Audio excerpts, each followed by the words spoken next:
uuesti peale puhkust detsembri keskel. See detsember oli seal, pühad olid vahepeal ja aastalõputurniir, milleks me eraldi ei valmistanud, et aastalõputurniiril mängisid nii duubel kui esindused. See detsembrikuu oli rohkem selline ettevalmistus just selleks, mis hakkab tavaliselt jaanuari algusest ja sealt algasid sellised meil tõsisemad treeningud, kus juba fookus on selles, et valmistada võistkonda algavateks meistrivõistlusteks ja see sujus meil tegelikult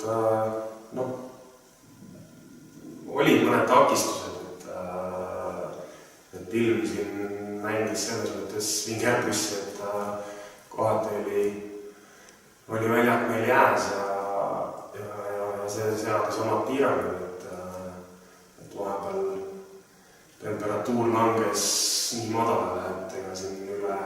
45 minuti juures ei kannatanud olla, et siis me pöörasime rohkem tähelepanu nendele asjadele, mida sai seest teha, ehk sellised jõuharjutused ja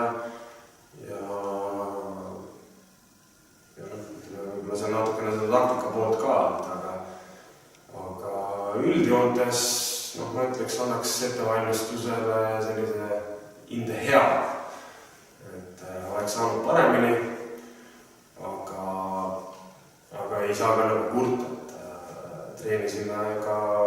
Jalgpalliliidu hallis. Seal on see väljak kogu aeg hea ja seal saime palju asju ära teha. Ja ütleme sellist vaheldust jalgpallitreeningutesse tõi MyFitnessi treening, kus poisid said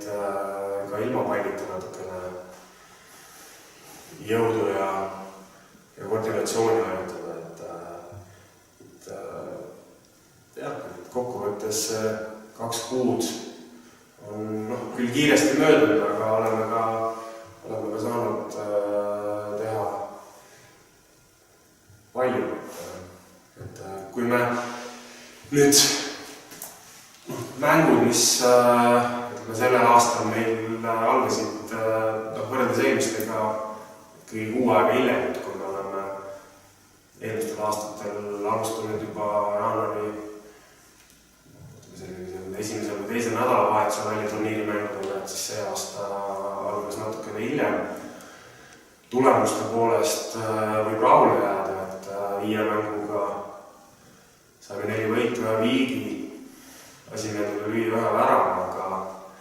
aga need väliturniiri mängud ongi rohkem sellised katsetamised ja sealt mingisuguseid järeldusi algavaks hooajaks teha oleks vale, et siin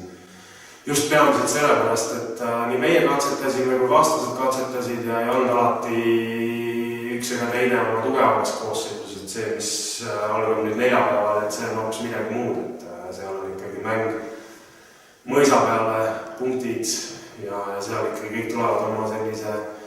tugevama koosseisuga, et kui nüüd see katsetamise aeg on nagu läbi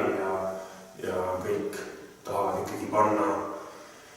peale nii tugeva koosseisu, kui neil on ja sellega ilmselgelt mänge võita. Meil on sellised paar sellist väga head täiendust tulnud vahel, et üks selline lahkuja, aga Aleksei Belov lahkus juba tegelikult enne, kui siin Eestis hooaeg lõppes, et siirdus välismaale. Ülejäänud mängijad on jäänud ikkagi samaks, on jäänud alles. Täiendusi oleme saanud Hans Hansberg, Martin Nagel, kes on liitunud ja Artur Makarov, kes siin alles vahetult enne hooaega meiega liitus, et lisaks oleme võtnud paar mängijat juurde duubelvõistkonnast, noored, kellele anda see võimalus esindusega treenida, mängida ja nüüd on juba nii-öelda pall nende jala juures, et tõestada, et nad tahavad esinduses olla ja esindusvõistkonna eest mängida, et võitlus koha pärast käib ikkagi pidevalt kogu aeg. Täna on veel 2 päeva aega viimase registreerimispäevani, mis tähendab seda, et veel viimase hetke selliseid muudatusi võib tulla, väga ebatõenäoline, aga paar mängijat on veel õhus, kes võib-olla on ka meiega liitumas, äraminejatest ma ei tea, keegi ei ole küll soovi avaldanud ja et lisaks on meil see aasta ka parem seis väravahtidega, et Rene Sütt liitus meiega, kes on meil vajadusel abiks ja on ka Danil Koroljov, kes pikast vigastuspausist vaikselt juba tagasi tuleb, et konkurents sinna väravasuule mitte ainult esindusvõistkonnas, vaid ka tutvavõistkonnas on ikkagi selgelt tugevnenud. Et muutusi,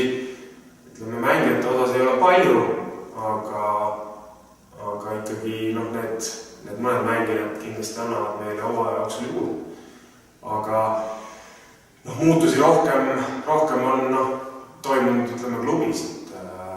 tingimused on läinud paremaks, võimalused on läinud paremaks. Et siin ka hooaja jooksul need võimalused peaksid järjest paranema, et saame rohkem keskenduda jalgpalli mängimisele ja ütleme, need muudatused, mis on klubis siin viimase 2-3 kuuga toimunud, et need on pigem suunatud rohkem tulevikku ja ei pea olema nii, et tehti muudatused ja kohe on tulemust vaja, et me ikkagi liigume omas tempos, ja neid vilju varem või hiljem me näeme, aga peamiselt on jah, et ütleme, et esindusmeeskonna kaader on mängijate poolest sarnane, lisaks on meil juures väravahtide Mattias Traublum, meil on Raiko Karpov, kes on alates sellest hooajast ikkagi täiskohaga füsioterapeut ja füüsilise ettevalmistuse treener, et teda aitab ka Kristjan Pomm ja sellise analüütilise poole pealt ja tagasiside poole pealt väga oluline on Argo Arbeiteri sellised näpunäited, et see staff ka ümber mitte ainult klubis, vaid ümber esindusmeeskonna on ikkagi läinud suuremaks ja meil on silmi rohkem ja käsi rohkem, et seda treeningprotsessi juhtida ja paremini mängida, et sellest ka lähme mängud korraga hooajal, et ei ole sellist kindlat kohalist eesmärki ei ole, et tahaks näha üha enam ja enam, et mängijad väljakul teevad selliseid asju, mida me neilt ootame ja mida me trennis teeme, et see võtab kõik natukene aega ja lõppkokkuvõttes tõehetk on käes novembris, kus tabel lukku lüüakse ja peale 36. mängu on siis näha, et kus kohas